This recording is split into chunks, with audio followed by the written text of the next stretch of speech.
Армысыздар, құрметті білім алушылар. Бүгінгі ұлттық бірыңғай тестілеудің дайындық сабағына қош келдіңіздер. Ендеше бүгін біз Қазақстан тарихы 8-ші сыныптың тақырыбын ары қарай жалғастыратын боламыз. Олай болса, бүгін біз Ресей империясының 19 ғасырдың бірінші жартысындағы отарлық саясатының күшеюін қарастыратын боламыз. Оған қоса Ақмола бекінісінің құрылуы мен Бөкей ордасының құрылуы туралы да өтетін боламыз. Ресей империясының құрлықтағы бүкіл әскерінің саны 526 мың жауынгерге жеткен болатын. Мұндай үлкен әскермен Ресей империясы өзінің отаршылдық саясатын жүргізе бастады. Мәселен, ол өзінің оңтүстігіндегі Қазақ хандығында алдыңғы сабақта өтіп кеткеніміздей хандық билікті жойған болатын. Одан кейін қазақ даласында отарлық саясатының кезең-кезеңдерін жоспар бойынша жүргізе бастады. Естеріңізде болса, Ресей империясы бастапқыда Ертіс өзенінің бойына бекіністер салған болатын. Ендігі жолы олар қазақ даласының орталық аймағына ішкерілей енеді. Мәселен, 1845 жылы Ресей әкімшілігі Торғай өзенінің оң жағалауына Оренбург деп аталатын бекіністің негізін қалайды. Кейіннен ол Торғай қаласына өзгертіледі. Ал 1845 жылы Ырғыз өзенінің оң жағалауында Ырғыз бекінісінің негізі қаланады. Сондай-ақ 1847 жылы Арал теңізінің жағалауында Райым бекінісінің негізі қаланады. Ал 1853 жылы Қармақшы және Қазалы бекіністерінің негізі қаланып бітеді.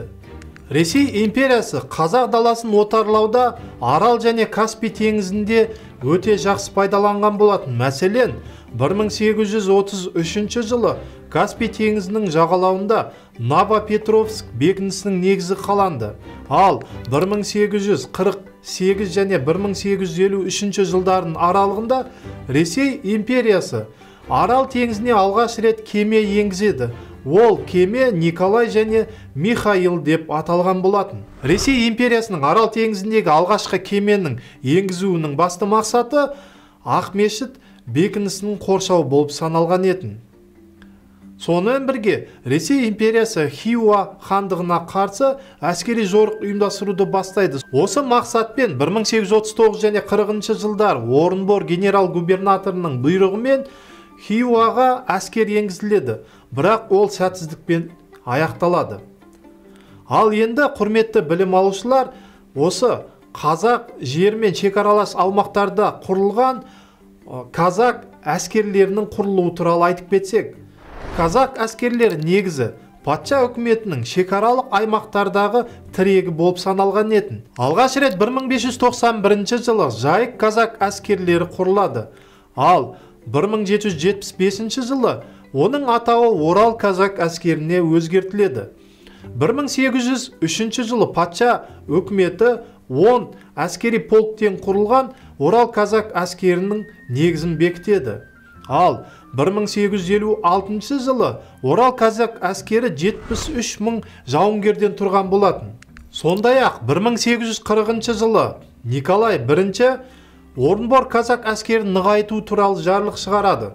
Ал 1808 жылы патша үкіметі Шептік Сібір қазақ атты полктерін құру туралы жарлық шығарған болатын.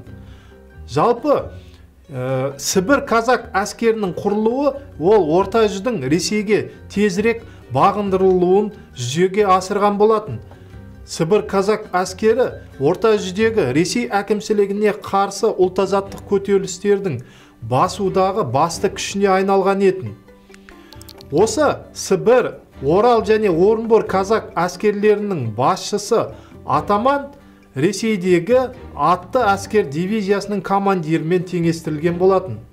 Ал ендеше, құрметті білім алушылар, біз Ақмола бекінісінің құрылуы және тарихы туралы қысқаша айтып кетсек, Ақмола бекінісі Ресей империясының қазақ жеріндегі стратегиялық билігін орнатудың маңызды орталығы және тірегі болып саналған етін.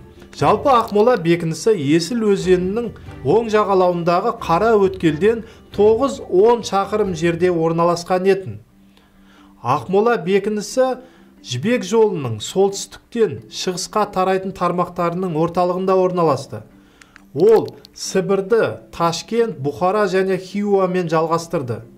Мәселен, осы хандықтардан шығатын сауда керуені Ақмола бекінісі арқылы Петропавл бекінісіне өткен болатын.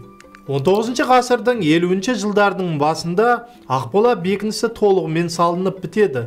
Ал 19 ғасырдың 50 және 60 жылдарында Ақмолада алғашқы татар слободкасының негізі қаланады. Сондай-ақ Ақмолада 1851 жылы Батыс Сібір әкімшілігінің бастамасымен алғашқы жәрмеңке ашылады. Ол жәрмеңкенің ашылуына Батыс Сібір әкімшілігі өз септігін тигізеді. Қазақстанның астанасынан 5 шақырым жерде Боз Оқ деп аталатын орта ғасырлық қаланың орны табылған етін. 1997 жылы 10 желтоқсанда Ақмола жалпы Қазақстанның бас қаласына айналады. Ал 1998 жылы 10 маусымда Ақмола бүкіл әлемге Қазақстанның астанасы ретінде таныстырылады. 1999 жылы ЮНЕСКО-ның шешімімен Астанаға бейбітшілік қаласы деген атау беріледі. Қазақстан Республикасының тұңғыш президенті Нұрсұлтан Әбішұлы Назарбаев Астана қаласының тарихын былай түсіндіреді. Ақмола ақ әулиелі орын деген ұғымды білдіреді, және ол жер ата-бабамыздың қасиетті мекені болып саналады. Сондай-ақ бұл аймаққа мінәжат етушілер келген екен деп айтып кетеді. Сонымен біз Ақмоланың тарихы туралы айтып кеттік. Ендеше біз Бөкей Ордасының құрылуы туралы баяндасақ. Бөкей Ордасы немесе ол басқаша ішкі орда деп аталды. Ол кіші жүздің құрамында ішінде орналасқан етін. Жалпы кіші жүз өзінің территориялық аймағы жағынан 300-дің ішіндегі ең үлкені болып саналды. Кіші жүздің жалпы көлемі 850 шақырымды құраған етін. Мәселен, ол Жайық өзені және Тобылдан басталып, Сырдария өзенінің төменгі ағысына дейін созылып жатты. Бөкей Ордасы Жайық және Еділ өзенінің аралығында құрылды. Бұл аймақ ежелден өте шұрайлы болып саналған етін. 1801 жылы Нұралы ханның ұлы Бөкей Ресей императоры Павелге өзінің құрамындағы көшіп қонып жүрген ру тайпалармен бірге қарамағына алуды сұрайды. Осыдан кейін 1803 жылы Бөкей Еділ мен Жайық өзенінің аралығына қоныстанады. Бұл аймақ кейіннен Бөкей Ордасы деп аталған етін. 1845 жылы Еділ мен Жайық аралығындағы көшіп қонып жүрген халықтың саны 30 мыңға дейін жетеді. 1801 жылы 1 наурызда император Павел Нұралы ханның ұлы Бөкейді өзінің қарамағына қабылдайтындығы туралы жарлық шығарады. 1812 жылы 7 шілдеде Орал қаласына жақын маңайдағы салтанаттық жиында Бөкей Ордасының ханы етіп сайланады. Бірақ 1815 жылы 12 мамырда Бөкей дүние салады.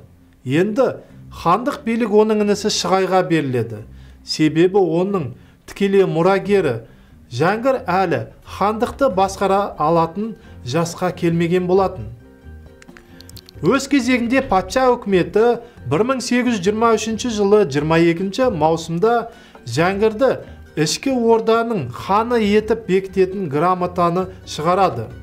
Жалпы Жәңгір хан өзінің жоғарғы білімділігімен ерекшеленген болатын. Ол алғашқы сауатын ауыл молдасынан ашады. Кейіннен әкесі Бөкей ханның шешімімен 1823 жылға дейін 10 жыл бойы Астраханның азаматтық губернаторы Андреевскийдің үйінде білім алады.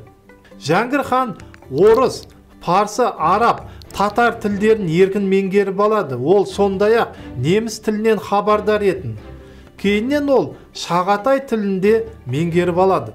Жалпы Жәңгір хан өте білімділігімен көзге түскен деп айтып кеткен болатынбыз. Жәңгір хан алғаш рет ішкі ордада аптека, білім беретін орындар, мұражай және кітапханалар ашады.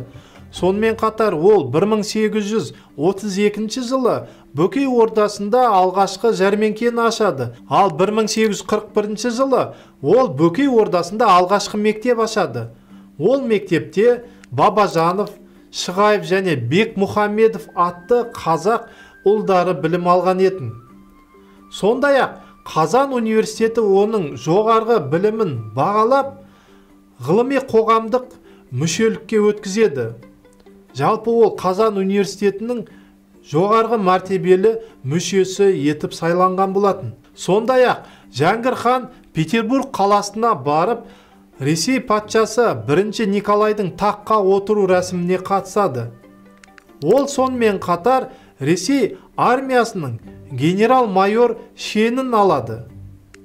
Оған қоса 1843 жылы Жәңгір ханның Қазан қаласында Мұхтасар әл-Фикхият атты еңбегі жарық көреді.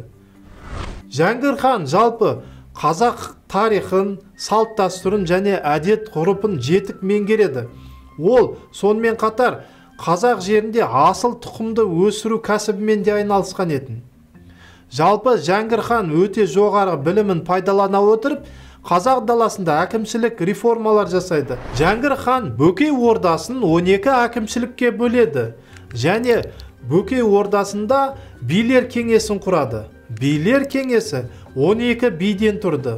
Жәңгір ханның әкімшілік орталығы және ордасы Жас Құс деп аталған бекіністе орналасқан болатын.